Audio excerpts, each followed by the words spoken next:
அனைவருக்கும் வணக்கம் நண்பர்களே. எல்லாம் எப்படி இருக்கீங்க? நல்லா இருக்கீங்களா? இன்றைக்கி நம்ம வந்து என்ன வீடியோ பார்க்க போகிறோன்னா, அவங்க எல்லாருக்குமே தெரியும். ஆரம்பத்துலேருந்து நம்ம வீடியோ பார்த்துட்ருக்க எல்லாருக்குமே தெரியும். நம்ம வந்து நம்ம அம்மா வீட்டுக்கு பின்னாடியே சின்னதாக வீடு சீட்டு போட்ட வீடு கட்ட போகிறோம் அப்படின்ட்டு நம்ம வந்து அப்போவே சொன்னோம். நான் இது வரைக்கும் 10 வருஷமாக எல்லாம் ஒரு வீட்டில் தான் இருந்தோம் அப்படின்ட்டு. இதுக்கப்புறம் அதையும் நானும் தனியாக எல்லாம் வாடகைக்கு போகலான் இருக்கோம் அப்படின்னு சொன்னோம். நிறைய பேர் கமெண்டில் சொல்லிங்க வாடகைக்கெலாம் போகாதீங்கக்கான்ட்டு.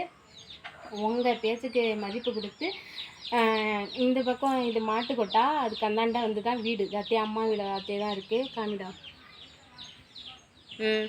காமி. அதுக்கு பின்னாடி அப்படியே மாட்டு கொட்டா, அதுக்கு பின்னாடி இருக்கிற அவங்க அம்மா வீட்டு இடம் தான். இது ஃபுல்லாக லாஸ்ட்டு அம்மா வீட்டு இடம் தான். இதில் தான் வந்து நம்ம வந்து வீடு கட்ட வந்து ஷெட்டு போட்டிருக்கோம். அதாவது வந்து 11க்கு 17 அளவு. வாங்க எல்லோரும் நம்ம வீடு எப்படி இருக்குன்னு பார்க்கலாம். எல்லோரும் வலது காலை எடுத்து வச்சு வாங்க. இதாங்க நம்ம மாளிகை பாருங்க. இது இந்த சின்ன வீடு தான். இது வந்து 11க்கு 17 அளவு. இந்த செலவு செவுறு மட்டும்தான் வச்சுட்டு போயிருக்காங்க. ஒரே நாள்லேயே வந்து செட் பண்ணி கொடுத்துட்டு போயிட்டாங்க. ஒரு 11 மணிக்கு மேலே தான் வந்தாங்க. வந்து ஒரு 4 மணிக்குள்ளே முடிச்சுட்டாங்க. இது எல்லாத்தையுமே செட் பண்ணி. அஜய் இது காலைல தண்ணி ஊற்றல? நீங்கள் ஊற்றினேன். எங்கே ஊற்றவே இல்லையே? ஊற்றினேன், நான் தானே காலைல ஊற்றினேன். நான் சாயந்தரமும் ஊற்றணும். உங்கள் பேர் ஆடுது. கட்டியாச்சு. வீடு கட்டணும்னு சொல்லி இந்த செலாப் செவரு வச்சாச்சு. இதுக்கு மட்டும் எவ்வளோ ஆயிருக்குன்னா 28,000க்கு 150 ரூபா தாங்க கம்மி. 27,854 ரூபா கணக்கு போட்டாங்க அவங்க. எத்தனை அடியோன்னு சொல்லி அவங்க ஒரு அடி கணக்கு, அது என்னன்னு தெரில. அதை நான் அவ்வளோவா கேட்கல. ஆனால் வந்து சொன்னால் அந்த தம்பிங்கிட்ட சொன்னால், தம்பி ஒரு 1000 ரூபாயை குறைச்சிங்கடா, ஒரு 500 ரூபாய் குறைச்சிங்கடான்னா, குறைச்சிக்கவே முடியாதுக்கா, 1 ரூபா கூட குறைக்க முடியாதுக்கா, நாங்கள் வந்து கான்ட்ராக்ட் எடுத்து தான் செய்கிறோம், எங்கள் ஓனர் ஒத்துக்க மாட்டார் அப்படின்னு சொல்லிட்டாங்க. அப்புறம் 27,500 ரூபா கொடுத்தா 350 ரூபா கம்மி பண்ணிட்டாங்க. 27,500 ரூபா ஒரே நாளில் இது முடிச்சுட்டு போயிட்டாங்க. இது வந்து வீடு கட்டணும்னு ஆசைப்பட்டோம். ஆனால் கட்டினதுக்கு அப்புறம் என்னன்னு தெரில, எனக்கு அஜய்க்கும் அது மனசுக்கு ஏதோ ஒரு திருப்தியாகவே இல்லை. ஏதோ ஒரு அழுகையாக வருது. எங்களுக்கு என்னமோ இந்த வீடு பிடிக்காத மாதிரி இருக்குது. எங்களுக்கு இங்கே கட்டினது பிடிக்கலையா, இடம் வாங்கி கட்டாமல் இப்படி கட்டுறோமே அப்படி அந்த எண்ணமா. இடம் நமக்கு வந்து அர்ஜென்ட்டுக்கு கிடைக்கல. அதுவும் இல்லாமல் இன்னும் கொஞ்சம் காசு கொஞ்சம் சேர்த்து வச்சு தான் வாங்கணும். அதனால சரின்ட்டு இப்போ அர்ஜென்ட்டுக்கு இது மாதிரி கட்டிக்கிறது நல்லது தானே அப்படின்ட்டு. பின்னாடி இன்னும் இருக்குது. அங்கே போய் கட்டிங்கன்னா தம்பி என்ன சொல்கிறான், பின்னாடி இதே இடத்துல இருங்க, ஏன்னா கொஞ்சம் ஃப்ரீயாக அங்கே இருந்துக்கலாம் நீங்கள், அவ்வளோதான். அது ஒரே வீட்டில் இத்தனை பேர் இருக்கும், இது கொஞ்சம் ஃப்ரீயாக இருக்கும் அப்படின்னு சொல்லி இங்கேயே கட்ட சொல்லிட்டாங்க. இருந்தாலும் எங்களுக்கு பிடிக்கல. அஜய் வந்து பார்த்துட்டு அவன் வீடுன்னா என்ன நினச்சிட்டான், ஏதோ பெருசாக எல்லோரும் போல் கட்டுவாங்க அப்படின்னு நினச்சிட்டான். அவன் வந்து பார்த்துட்டு இது நம்ம சின்னோண்டு இருக்குது பொட்டி அட்டம், இதில் எங்கே நம்ம படுத்துக்கிறது, இதில் எங்கே நம்ம அடுப்பு வைக்கிறது, இதில் எங்கே நம்ம ஃபேன் வைக்கிறது அப்படின்னு கேட்டுட்ருக்கான். இதில் வந்து இந்த அளவு தான். இங்கே காமிடா. இதோட ஒரு ஸ்க்ரீன் துணியாவது விட்டு இதுக்கு இந்தாண்ட ஏதாவது சாமி படம் இது மாதிரி ஏதாவது வச்சுட்டு ஒரு செலாப்பு கட்டி இதில் வந்து என்னோடய ஜாமான்லாம் வச்சுக்கணும். அதுக்கப்புறம் இந்த இருக்கிற கொஞ்சம் இடத்துல தான் இந்த சைடு இந்த அடுப்பு கட்டிக்க வேண்டியதான். அதிலே சமைச்சு சாப்பிட்டுட்டு அப்படியே இங்கே படுத்துக்க வேண்டியதான். இதில் ஒரு செலாப்பு கட்டிக்கிட்டா ட்ரெஸ்ஸு துணிமணி எல்லாமே இதில் வச்சுக்க வேண்டியதான். நம்மகிட்ட பீரோலும் இல்லை கட்டிலும் இல்லை.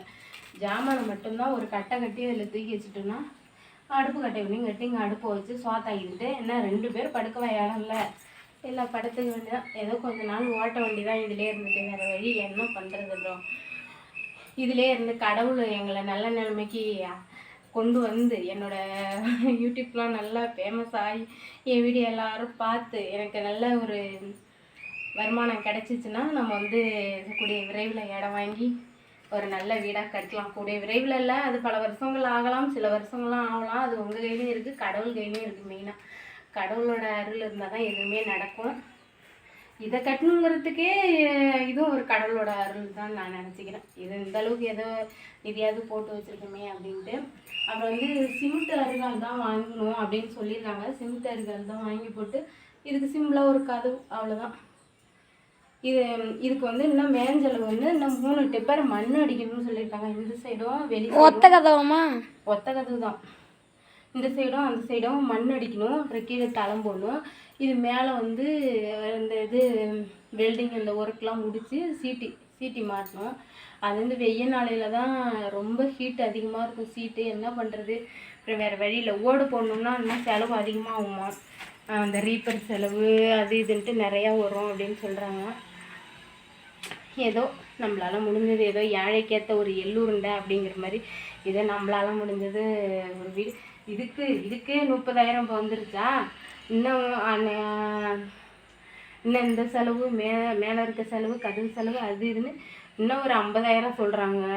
ஒரு சில பேர் இன்னும் ஒரு 60 ரூபா வந்துருவாங்க. அதெல்லாம் முழுசாக 1 ரூபா வந்துருங்கிறாங்க. நான் என்ன பண்ணுறது தெரியல. ஏன்டாப்பா இதில் தெரியாமல் அவசரப்பட்டு கை வச்சுட்டோமோ, அதுக்கு பேசாமல் எங்கேயாவது ஒரு 2,000 ரூபாய்க்கு வாடகைக்கு போயிருக்கலாமாட்டிருக்கு அப்படின்னு தோணுது. என்ன பண்ண இல்லை, இன்னும் இடம் கிடைக்கிற வரைக்கும் இன்னும் கொஞ்ச நாள் ஒரே வீட்டில் இருந்துட்டோமோ அப்படின்னு.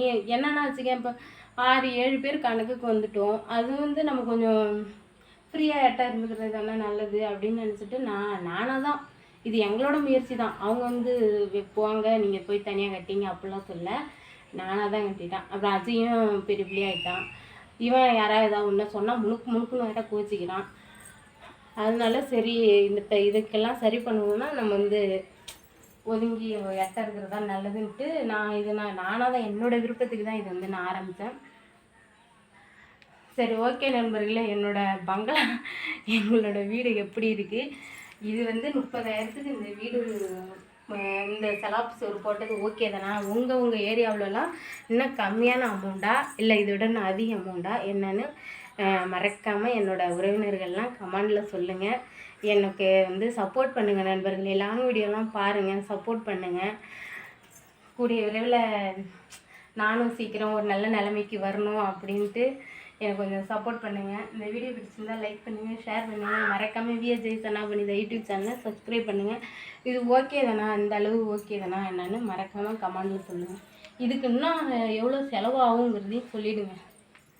சரி, ஓகே, பாய்.